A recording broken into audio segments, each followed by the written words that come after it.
സ്വപ്നങ്ങളെ വീണുറങ്ങൂ മോഹങ്ങളെ നീയുറങ്ങൂ സ്വപ്നങ്ങളെ വീണുറങ്ങൂ മോഹങ്ങളെ നീ ഉറങ്ങൂ. ഇടലം പാട്ടളിയാ. പക്ഷെ എന്താ ഈ സെന്റി പാട്ടൊക്കെ പാടിക്കൊണ്ടിരിക്കണേ? കേശവനൊരു നിരാശകാമുകനല്ലേ, അതുകൊണ്ട് വായിൽ ഇങ്ങനത്തെ പാട്ടൊക്കെ വരുത്തും. നിരാശകാമുകനാ? ഇതൊക്കെ എവിടുന്ന് കേക്കണ നീ? ഇവിടെ പറയുന്ന വാക്ക് തന്നെയല്ലേ. എല്ലാം സൂക്ഷിച്ച് കേട്ടിരുന്ന് പഠിച്ചോണേ. അപ്പൊ നിരാശകാമുകൻ പാട്ട് പാടിക്കോ. അങ്ങനെയല്ല.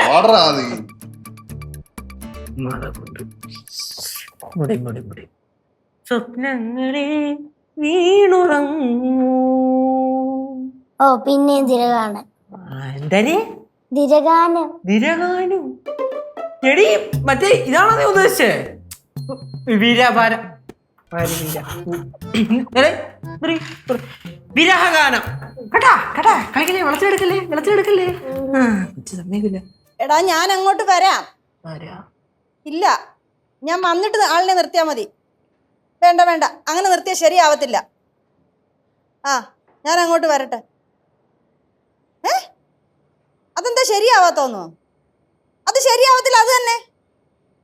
ആ എനിക്കറിയാം, നീയേ പണിക്ക് ആളിനെ നിർത്തിയിട്ടേ ആരെങ്കിലും അളിയ എന്നും വിളിച്ചോണ്ട് വരുവാണെങ്കിലേ അവരുടെ പറവിന് പോകാനല്ലയോ? വേണ്ട ഉമേഷ, ഞാൻ പറയുന്നൊന്ന് കേക്ക്. ഇപ്പൊ അവിടെ മഴയൊന്നും ഇല്ലല്ലോ. ആ ഞാൻ വന്നിട്ട് മതി, നീ ഫോൺ വെക്ക്. ആ എന്തോ പറയാനാന്ന് പറ. എടാ മോനെ, പടവലത്തെ അടുക്കളയുടെ ഭാഗം മൊത്തം ഇടിഞ്ഞു പൊളിഞ്ഞു കിടക്കുവാണല്ലോ. അതെ. അതിന്റെ അപ്പുറത്ത് നിന്ന് ഒരു പ്ലാവ് നിനക്കറിയാവോ?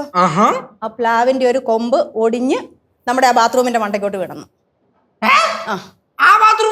പോയി. ഒന്നാമത് മറ്റേ കടവിന്റെ അവിടെ കഴക്കോല് മൊത്തം ഒടിഞ്ഞു നിൽക്കുകയല്ലേ. ഒന്ന് തട്ടിയാ എല്ലാം കൂടെ ഷൂന്ന് പറഞ്ഞൊരു പോക്ക് പോണ കാണാം. അത് മൊത്തം ഒടിഞ്ഞിരിക്കുക. ഇനി എല്ലാം കൂടെ ഒന്ന് ശരിയാക്കിയെങ്കിൽ മാത്രമേ പറ്റത്തുള്ളൂ. ശരിയാക്കി എല്ലാം ശരിയാക്കിയ പോലെ തന്നെ, നടന്ന പോലെ തന്നെ. ഉമേഷ് പറയുവാന്നേ പണിക്കാരെ നിർത്തട്ടെ എന്ന്.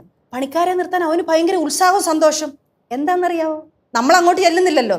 അപ്പൊ പണിക്കാരവിടെ നിൽക്കുവാണെങ്കിൽ അവരുടെ മുമ്പിൽ അവൻ ആള് കളിക്കാം. അമ്മൂമ്മോ, ഞാൻ അങ്ങോട്ട് പോണോ? മക്കള് തന്നെ പോയാൽ ശരിയാവത്തില്ല, അമ്മൂമ്മയും കൂടെ വരാം. ഇങ്ങോട്ട് പോകുന്ന കാര്യമോ? അമ്മനെ പടവലത്ത് പോകുന്ന കാര്യം പറയുമായിരുന്നേ. പടവലത്ത് വീടെല്ലാം ഇടിഞ്ഞു പൊളിഞ്ഞു കിടക്കുമല്ലയോ, അപ്പൊ അതെല്ലാം ഒന്ന് ശരിയാക്കിക്കണം, അതിന്റെ കാര്യം പറയുമായിരുന്നു. അല്ല, അവിടെ വേറെന്തൊക്കെയോ പണി ഇങ്ങനെ കിടപ്പുണ്ടെന്നൊക്കെ പറഞ്ഞു കേട്ടായിരുന്നു ഇങ്ങനെ. ஆமா சித்து, அங்க பெயிண்டிங் எல்லாம் செய்யணும், அந்த விஷயம் சொல்லிட்டு இருந்தாங்க இல்லம்மா? അമ്മൂമ്മോ, നമ്മുടെ മേളത്തെ നിലയിലെ ബാത്റൂം മൊത്തത്തിൽ നശിച്ചു കിടക്കില്ലേ? എല്ലാം നശിച്ചു കിടക്കും അമ്മനെ. അല്ലമ്മ, നൂറ്റാണ്ടുകൾ പഴക്കമുള്ള ബിൽഡിംഗ് അല്ലേ, നമ്മളിതിനകത്ത് കൈവെക്കണോ? அப்பா இருந்தப்போ நிறைய காசெல்லாம் செலவு பண்ணி மெயின்டெனன்ஸ் எல்லாம் செஞ்சாங்க சித்து. ലക്ഷങ്ങൾ മുടക്കിയതാ. 2013 കുറെ കാശ് മുടക്കി. ആ വീടിന് മുടക്കിയ കാശുണ്ടായിരുന്നെങ്കിൽ ഇപ്പൊ പുതിയൊരു വീട് കെട്ടായിരുന്നു. ഞാനേ ആ പണിക്കാരൻ രാമനെ ഒന്ന് വിളിക്കട്ടെ, പണിയുടെ കാര്യങ്ങളൊക്കെ എങ്ങനെയാന്ന് ചോദിക്കട്ടെ. അമ്മൂമ്മക്ക് ഇപ്പൊ ഭയങ്കര ടെൻഷനാ. പിന്നെ ടെൻഷൻ കാണാതിരിക്കും മക്കളെ, വീടിന്റെ കാര്യമല്ലേ. അളിയാ, ഞാൻ നോക്കിട്ടെ. അതിപ്പോ ഒരു പഴയ വീടാണല്ലോ, പൊളിച്ചു കളയുന്നതായിരിക്കും ബെറ്റർ. അളിയാ, ഞാൻ എന്റെ ഒരു അഭിപ്രായം പറഞ്ഞുള്ളൂ.